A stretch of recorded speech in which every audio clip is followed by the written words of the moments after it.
আলোচনায় বসতে চায় ইরান, বললেন ট্রাম্প। নিজেকে ভেনেজুয়েলার ভারপ্রাপ্ত প্রেসিডেন্ট ঘোষণা ট্রাম্পের। মাদুরোর মতো আরেক নেতাকে ধরার আহ্বান জেলেনস্কির। ইসরায়েলের বিরুদ্ধে কিয়ার স্টারমারের কাছে আবেদন। ইরান যুদ্ধ চায় না, তবে যুদ্ধের জন্য সম্পূর্ণ প্রস্তুত। ইরান যুক্তরাষ্ট্রের সঙ্গে আলোচনায় বসতে আগ্রহ প্রকাশ করেছে বলে জানিয়েছেন মার্কিন প্রেসিডেন্ট ডোনাল্ড ট্রাম্প।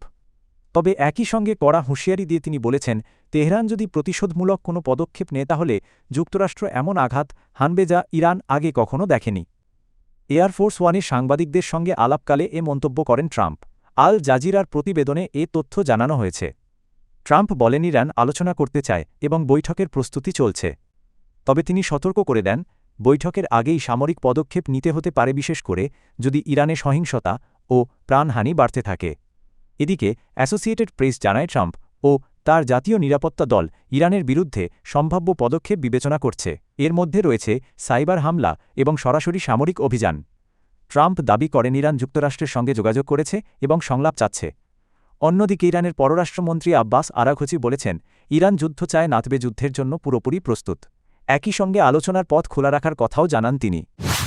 যুক্তরাষ্ট্রের প্রেসিডেন্ট ডোনাল্ড ট্রাম্প নিজেকে ভেনেজুয়েলার ভারপ্রাপ্ত প্রেসিডেন্ট হিসেবে ঘোষণা করেছেন। রোববার নিজের সামাজিক যোগাযোগ মাধ্যম ট্রুথ সোশ্যালে একটি ছবি পোস্ট করে তিনি এ দাবি করেন।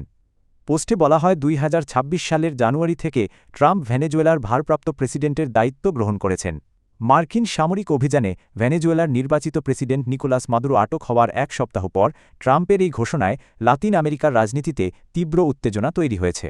এর আগে 3রা জানুয়ারি মার্কিন সেনাবাহিনী রাজধানী কারাকাসে ঝটিকা অভিযান চালায়। অভিযানে প্রেসিডেন্ট মাদুরো ও তার স্ত্রী সিলিয়া ফ্লোরেসকে আটক করে নিউ ইয়র্কে নেওয়া হয়। তারা বর্তমানে মাদক পাচারের অভিযোগে ফেডারেল কারাগারে আটক রয়েছেন। ওই অভিযানে অন্তত 100 জন নিহত হয়েছেন বলে জানা গেছে।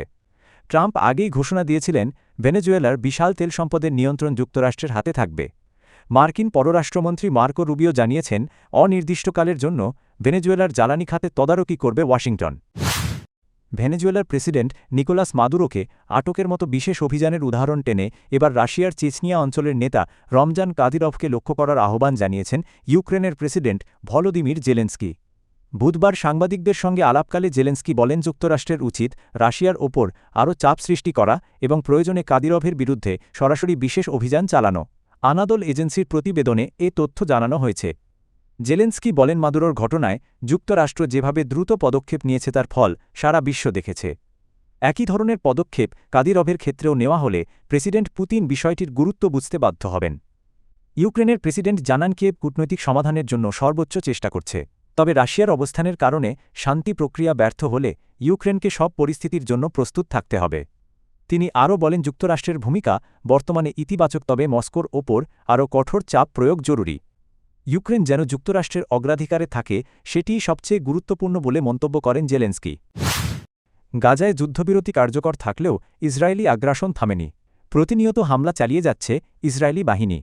এমন পরিস্থিতিতে ব্রিটিশ প্রধানমন্ত্রী কিয়ার স্টারমারকে গুরুত্বপূর্ণ এক আহ্বান জানিয়েছেন ব্রিটিশ সেনাবাহিনীর 4 সাবেক শীর্ষ কর্মকর্তা।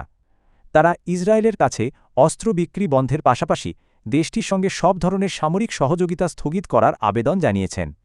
এই 4 সাবেক কর্মকর্তা হলেন অবসরপ্রাপ্ত brigadier John Deverell, lieutenant general Andrew Graham, major general Peter Currie এবং মেজর জেনারেল চার্লি হারবার্ট। এ আহ্বান এসেছে এমন এক সময়ে যখন ব্রিটিশ সেনাবাহিনী ইসরায়েলি প্রতিরক্ষা প্রতিষ্ঠান এলবিট সিস্টেমসের যুক্তরাজ্য শাখার সঙ্গে প্রায় 2 বিলিয়ন পাউন্ডের একটি প্রশিক্ষণ চুক্তি করতে যাচ্ছে। চুক্তি অনুমোদিত হলে এলবিট সিস্টেমস প্রতি বছর সর্বোচ্চ 60,000 ব্রিটিশ সেনাকে প্রশিক্ষণ দেবে। এছাড়া প্রতিষ্ঠানটি ইসরায়েলের ব্যবহৃত ড্রোনের প্রায় 85% সরবরাহ করে এবং বিভিন্ন স্থলভিত্তিক সামরিক সরঞ্জামও উৎপাদন করে। বিশ্লেষকদের মতেই চুক্তি ও সামরিক সহযোগিতা ঘিরে ব্রিটেনের রাজনৈতিক ও মানবাধিকার বিতর্ক আরও জোরালো হতে পারে। ইরান যুদ্ধের জন্য পুরোপুরি প্রস্তুত, তবে আলোচনার দরজাও খোলা রয়েছে, এমনটাই জানিয়েছেন দেশটির পররাষ্ট্রমন্ত্রী আব্বাস আরাঘচি। সোমবার তেহরানে বিদেশি রাষ্ট্রদূতদের এক সম্মেলনে তিনি বলেন, ইসলামী প্রজাতন্ত্র ইরান যুদ্ধ চায় না, কিন্তু প্রয়োজনে যুদ্ধের জন্য সম্পূর্ণ প্রস্তুত। একই সঙ্গে তিনি জানান, আলোচনা হতে পারে, তবে তা অবশ্যই ন্যায্যতাসম অধিকার এবং পারস্পরিক সম্মানের ভিত্তিতে হতে হবে। এদিকে মার্কিন প্রেসিডেন্ট ডোনাল্ড ট্রাম্প দাবি করেছেন, ইরানের অভ্যন্তরীণ পরিস্থিতি ও যুক্তরাষ্ট্রের চাপের কারণে তেহরান আলোচনায় বসতে আগ্রহ দেখাচ্ছে।